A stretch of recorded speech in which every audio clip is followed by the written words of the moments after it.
Hi friends, ఎలా ఉన్నారు?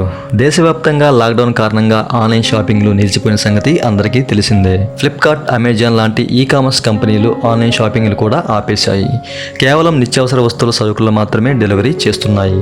కేంద్ర ప్రభుత్వం లాక్డౌన్ను మే 3 వరకు పొడిగించిన సంగతి అందరికీ తెలిసిందే.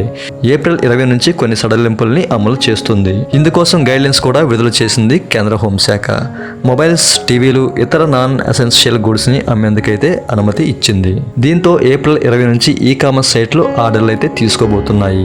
గతంలో ఆర్డర్ చేసి వేర్హౌస్లో ఉన్న ప్రొడక్ట్స్ను కూడా కస్టమర్లకు ఏప్రిల్ 20 నుంచి అయితే డెలివరీ చేయబోతున్నాయి. వేర్హౌస్లు, గ్రామీణ ప్రాంతాల్లో ఉన్న యూనిట్లు, స్పెషల్ ఎకనామిక్ జోన్స్, ఎక్స్పోర్ట్స్ జోన్లో ఉద్యోగులు పనిచేసేందుకు కూడా అనుమతి లభించింది. కానీ సోషల్ డిఫెన్స్ ప్రమాణాలు తప్పనిసరిగా పాటించాలని చెప్పేసి హోంశాఖ వెల్లడించింది. మొదటి లాక్డౌన్ సమయంలో ఆన్లైన్ షాపింగ్లు పూర్తిగా నిలిచిపోయాయి. కేవలం నిత్యావసర వస్తువుల్ని డెలివరీ చేసేందుకు మాత్రమే కేంద్రం అనుమతిచ్చింది. కానీ చాలామంది ఉద్యోగులు వర్క్ ఫ్రమ్ హోమ్ చేస్తుండటంతో ల్యాప్టాప్స్, డెస్క్టాప్స్, కంప్యూటర్స్ పరికరాలు, స్మార్ట్ ఫోన్లు, ఇతర మోడెమ్స్ కూడా డిమాండ్ పెరిగింది. కానీ వాటిని కొనే పరిస్థితిలో లేదు. బయట షాపులు మూతపడ్డాయి. ఆన్లైన్లో ఆర్డర్ చేసే పరిస్థితి లేదు. దీంతో ఉద్యోగులు ఇబ్బందులు ఎదుర్కోవాల్సి వచ్చింది.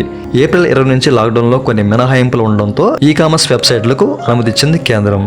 ఇందులో భాగంగా టీవీలు, ఫ్రిడ్జ్లు, ఏసీలు, కూలర్లు ఇటువంటి ప్రోడక్ట్స్ను అమ్ముకోవచ్చు అని చెప్పేసి అయితే కేంద్రం అనుమతిచ్చింది.